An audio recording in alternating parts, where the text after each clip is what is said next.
Welcome to Transformative Principle, where I help you stop putting out fires and start leading. I am your host, Jethro Jones. You can follow me on Twitter at Jethro Jones.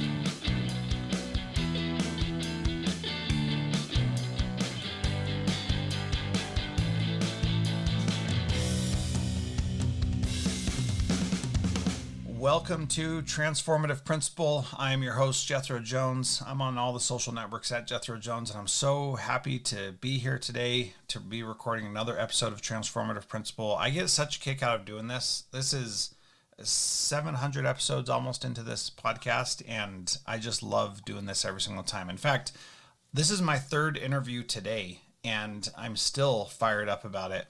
And it's the end of the day. I should be tired, but I just get so energized talking to people and sharing these things with you that it's totally worth it.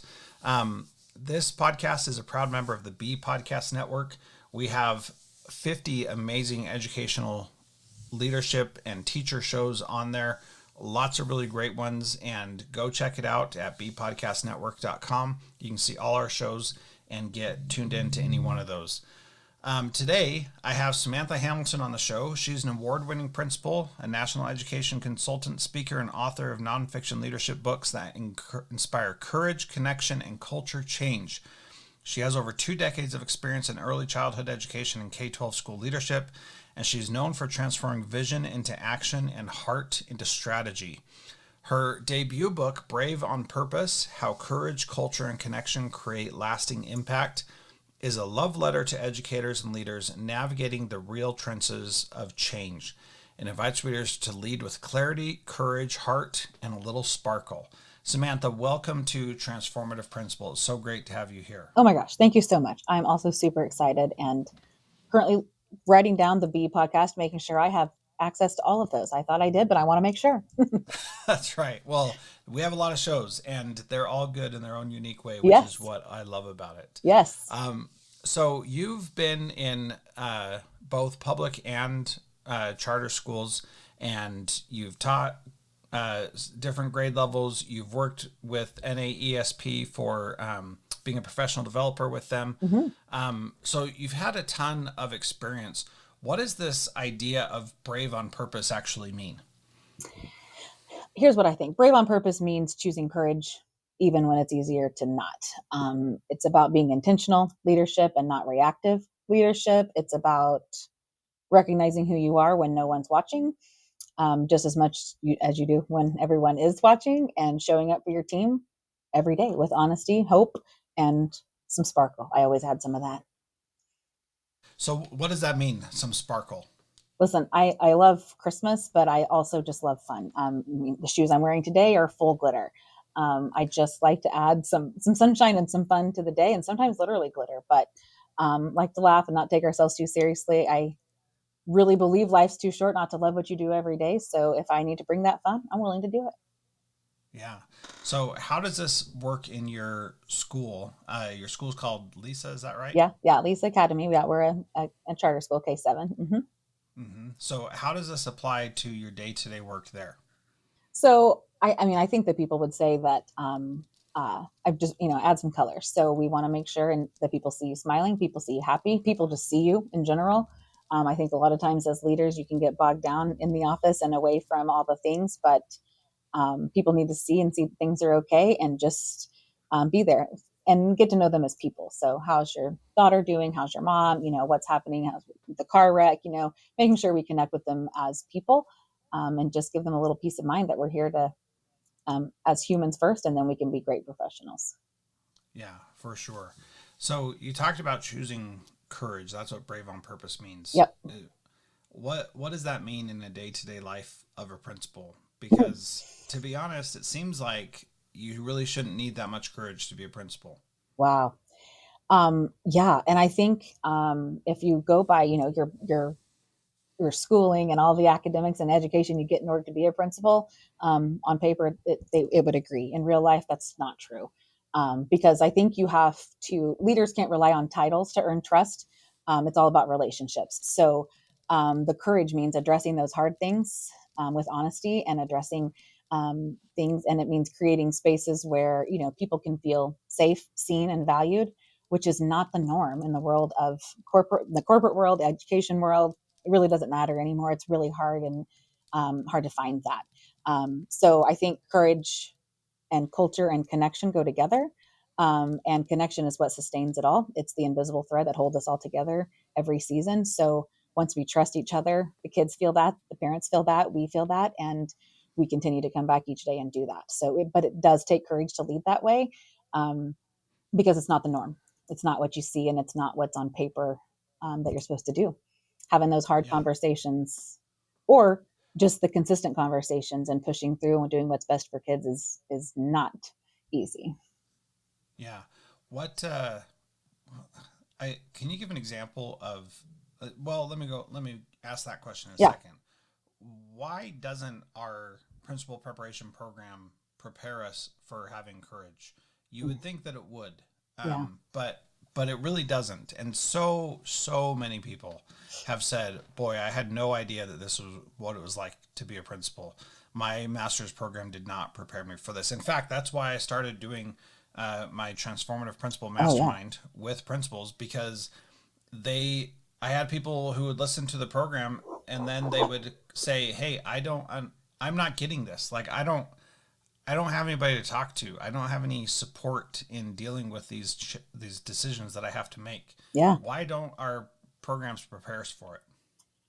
Why they don't, I can't figure that out. And maybe it's partly because of what you said. It's about the relationships and about the people. And so I think if you don't have access to them, it's kind of like you can be prepared to teach until you do student teaching, and then you realize what you're really getting into. But if you don't have those opportunities, and I think a lot of your online only courses and where it's not connection, even with your professors and classmates, much less other people doing this job and have access to internships and access to, I just think we're setting people up to fail. Um, because what's on paper, I cover that with law. I'm thankful for the law because that's the same every time. Otherwise, so much of what we have covered doesn't come into play most of the time.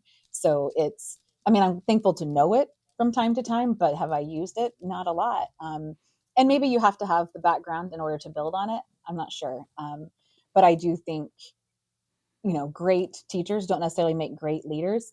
And great leaders don't necessarily make great principals don't make great superintendents. But I do think if you have what's in it to do with people and it's natural for you to work with people, then the facts can back that up, if that makes any sense at all.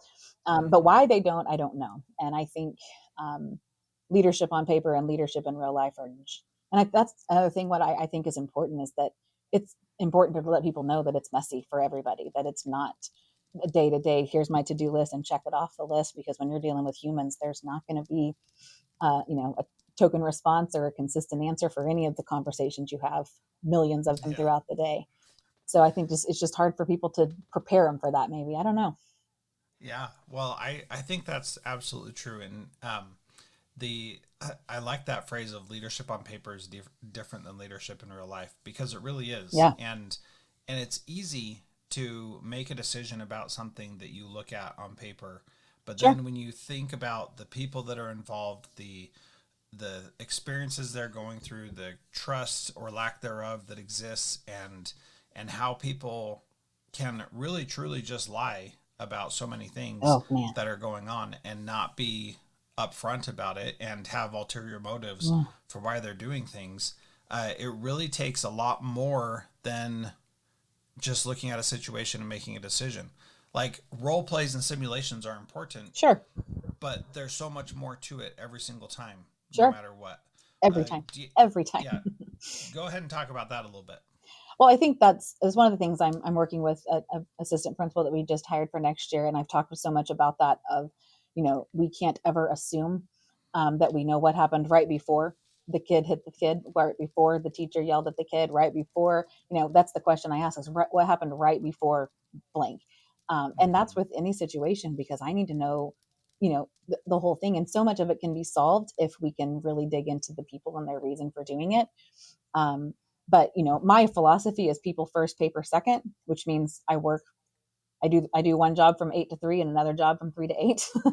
But Mm-hmm. that's because the people have to be first, whether they're big people or little people. And I think the more they feel that, the more we can move forward with leadership and getting our things accomplished, because once you do the dirty work and the hard work, then the movements and the mission and the vision and all those things can come to life once there's connection and relationships. But that's dirty. That takes a while.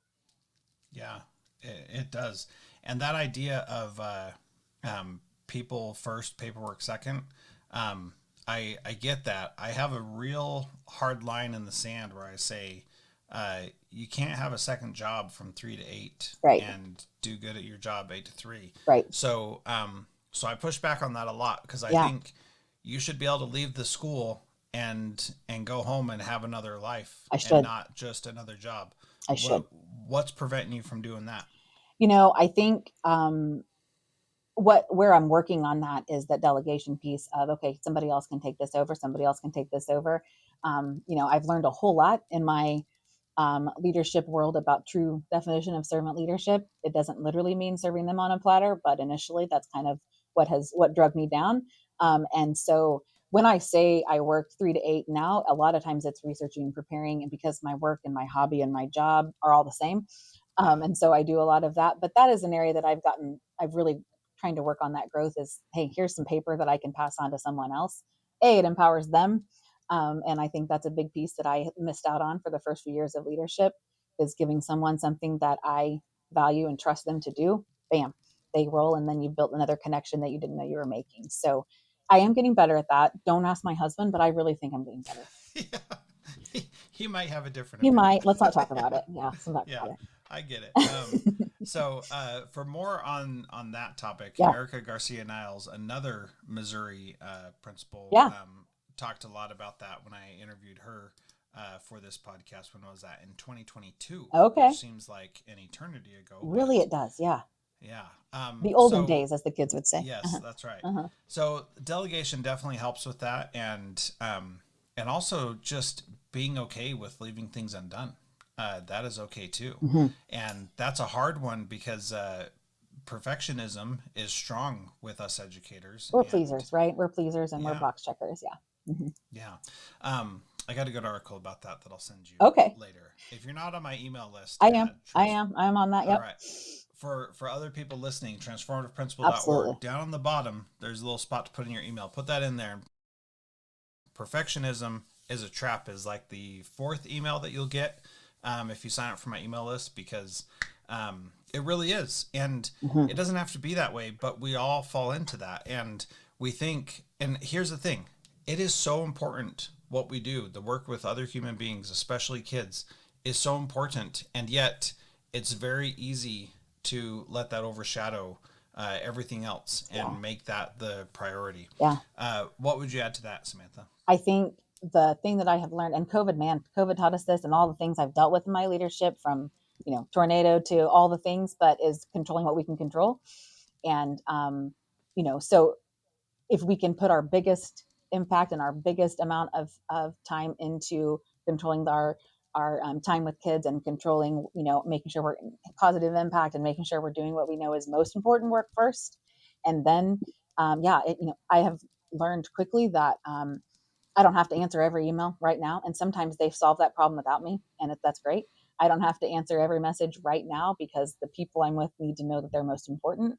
And that's paid off in droves. That's worth it. Yeah. So Yeah. the more, and then when they see how much that means to them, then I think they have also stopped messaging me and emailing me and needing me because I've empowered them to do their job. And I think that makes a difference. So yeah, that's been a big step. But controlling what we can control is a big one. Yeah, for sure. So you've been able to weave faith into your leadership journey. Can Yeah. you talk about how faith has influenced your approach to leadership? Oh man. I mean, the thing with faith is just there's so many times that I know that I can't do this alone, and but it is a lonely profession by nature. Oddly, we're with people all day, but you can still feel very lonely.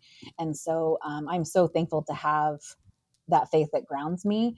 It reminds me that my identity isn't tied to Mrs. Hamilton principle. It's not tied to um, you know teacher or boss or whatever. It's rooted in something deeper. And so, but it also helps me make decisions based on what's best for humans and what I want for my kids and my family. And it definitely just helps me with that humility, compassion, and resilience because I'm not doing this alone. Hmm. Yeah, that's very true. Yeah.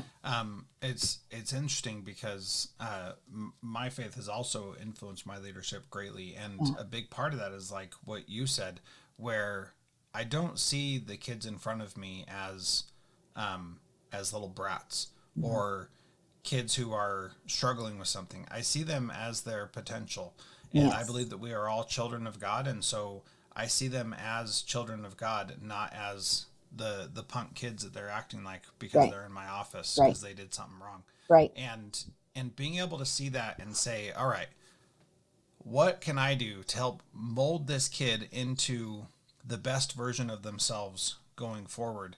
That's a really heavy responsibility, Oh man. but it's also one that like inspires me and calls me up to like get out of my petulant, whining, complaining personality and realize that it's my opportunity to really make a big impact on this kid. And then it's not about me, right? I mean, it's Yeah. way bigger than me. So that's what I try to remember too, is that, it's my service, it's my mission, it's my passion in life, and this is the gift that God gave me, thank goodness, is to work with kids and to work with humans, and I'm thankful for that every day.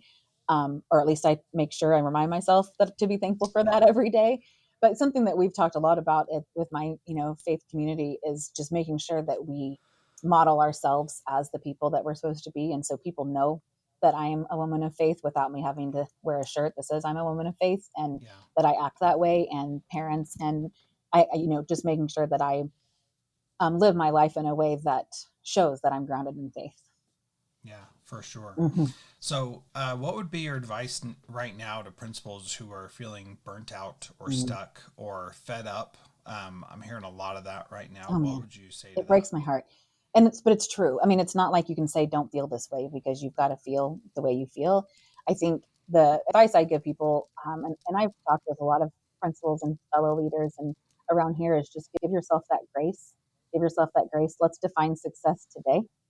Let's figure out what today would define success. Is finishing this report success? Is making sure you impact this kid's success? Define what success looks like at the end of today, and let's see if we've met it.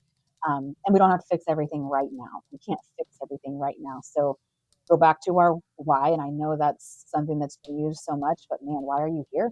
Why are you doing this job? And did you do that today? So many times when I get too far from kids is when I get bogged down and burn out and ready to quit, because um, you forget your why. And these people are my why. So when I get out, get in the classrooms, I can't go to the lunchroom because that place is crazy, but I'll go to classrooms all day long. But burnout doesn't mean you're broken. And I try to tell people that all the time. That doesn't mean you're broken. It's you've just been brave too long without rest, and you might need to give yourself some grace. Yeah, I like that.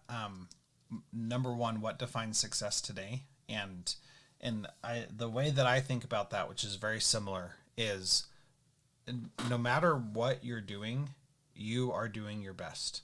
Yes. And your best does not equal the best, but And no what matter does? exactly, Yeah. Define no that. matter, yeah, no matter what you may have done today, it was the best you could possibly do because Right. nobody is like, you know, I could do better, but I'm just gonna phone it in right I'm now. going to come to work today and really screw up. That's my job. I'm going Yeah, to really come today like, and mess everything up. Yeah. Yeah. yeah, Nobody. And I and talk to teachers about that too, with keeping that perspective with kids and parents. No kid gets up and says, I'm going to ruin my teacher's life today. No parent says, I'm going to send the worst thing I have to school today and let them destroy the place. Everybody's doing the best they can, and we've got to keep that perspective. yeah, and even if somebody is being really rotten Yeah. and being really difficult, that is literally the best that they can do that day. And they're And communicating. Yeah. yeah, and giving them that grace to say, hey, I understand that this is your best, even if it's not the best that you would want, Yeah. right? Yeah. And having that balance of giving them grace, but also holding accountable and saying, Yes. hey, I know you can be better, um, and you weren't today, but I know you can be tomorrow. Right. That positive, hopeful outlook really does wonders for Yeah. people. Yeah. No Where matter you the age, right? Yeah. exactly. You call out the bad behavior and express hope that tomorrow can be better and then you can move on. Yeah. And it doesn't have to be like you were mean to me and so therefore I hate your guts and I never want to talk to you again. Right. It doesn't have to be that way. It's not about you. Back to that, Yeah. right? Yeah. I'm Yeah. sensing a theme here. Yeah. That's Yeah. good. So my last question is, what is one thing that a principal can do this week to be a transformative principal like you, Samantha? Hmm. I think, um, man. So I think that you've got to give yourself a permission to be human. You've got to give yourself permission to lean into what you've got to work towards, and you've got to pick one thing, pick something that you want to get better at tomorrow. You cannot improve yourself on everything right now, and that's not expected. So I think progress over perfection, show up, stay the course. So focus on progress, focus on showing up, focus on staying your course, whatever that may be, and then celebrate those small wins and celebrate with glitter. I think that's fantastic. I love that idea of progress over perfection. If people want to connect with you, Yeah. Samantha, what's the best way for them to do that?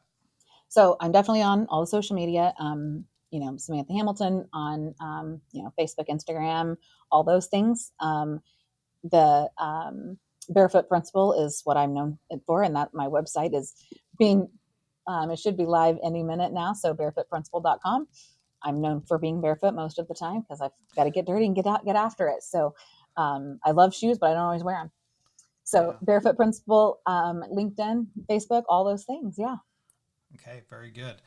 Once again, her book, Brave on Purpose: How Courage, Culture, and Connection Create Lasting Impact, is available wherever you get books. yeah, Go buy it. And here's the really important thing: go buy it and then make sure you leave a review, because those reviews really mean a lot, especially for a first time author. yes. They need the 5 stars. If you don't give it 5 stars, like, don't even bother. But give it 5 stars, write a positive review, tell her that you appreciate it. That means a lot to Oh, people. yes. And Samantha, thank you so much for being here Thank as part you. of Transformative Okay. Principal. Thanks for what you do. I really appreciate it too. I really appreciate you. Yeah, Thank you. my pleasure.